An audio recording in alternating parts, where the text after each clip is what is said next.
So as we already mentioned, it was released in Japan in 96, along with North America and Europe. Japan and North America release was very, very close to each other, while Europe didn't get it for another 4 or 5 months. It was later ported to the Sega Saturn and the Windows PC, and eventually received the Director's Cut re-release in 1997 to promote Resident Evil 2. And it was marketed, and you know what? I still think it is the most terrifying game ever made. And Capcom backed that claim with chilling advertisements, magazine previews, and even a live-action commercial directed by zombie legend George A. Romero. North American and European versions were censored slightly to reduce gore, but the core gameplay remained intact. Yes.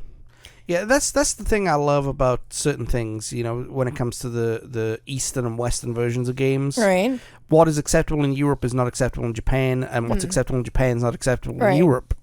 So upon release, Resident Evil was met with critical acclaim and some humorous criticism aimed at its dialogue and acting. Right. GamePro praised the game's graphics and eerie setting and revolutionary gameplay mechanics, calling it the most gripping horror experience on the PlayStation. EGM gave it an average score of 9 out of 10, citing the innovative camera angles, puzzle solving, and suspenseful pacing. Yeah.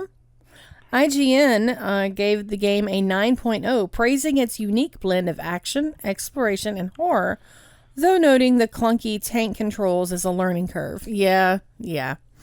Especially if someone used to how things are now goes back and play it is going to take a second for you, because it can be a bit clunky, but you have to realize they had to give up something somewhere. Yeah. And for what it was at the time, for as much as they packed in there at the time, the clunk is fine. For a 30-year-old game, it holds up. Oh yeah. Next Generation magazine called it a landmark title and said it did for horror games what Alone in the Dark started but never fully realized. But, that said, Resident Evil was also mocked for its voice acting, which famously had dialogue like you were almost a Jill sandwich. Yes. And then rather than hurting the game, the unintentional camp also kind of added to it. Yeah. So there's a movie that I watched, and I can't remember the name of it right now. Okay. It stars Kevin McKidd. Yeah. And who was Tommy in Trainspotting, or he was the main character in Rome. Right. Main Centurion, right?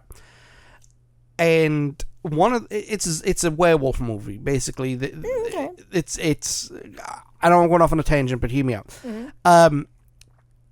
It was basically a werewolf film that took place in the Scottish Highlands, and a platoon of soldiers was caught in a house.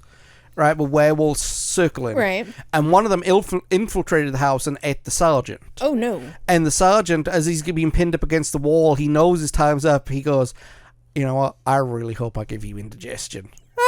So that kind of campiness always adds to a horror movie, because it relieves the tension enough so that people are not absolutely terrified. Right, yeah. It wasn't quite Army of Darkness camp. But no, yeah. Oh, God, yeah. no. Yeah. I don't think anything is Army of Darkness camp, though. Not on this kind of scale. This Resident Evil wouldn't have survived if it was Army of Darkness camp. No. Evil Dead camp, maybe. Army of Darkness camp, no. No. And for those watching, those are two different movies, by the way. Yes.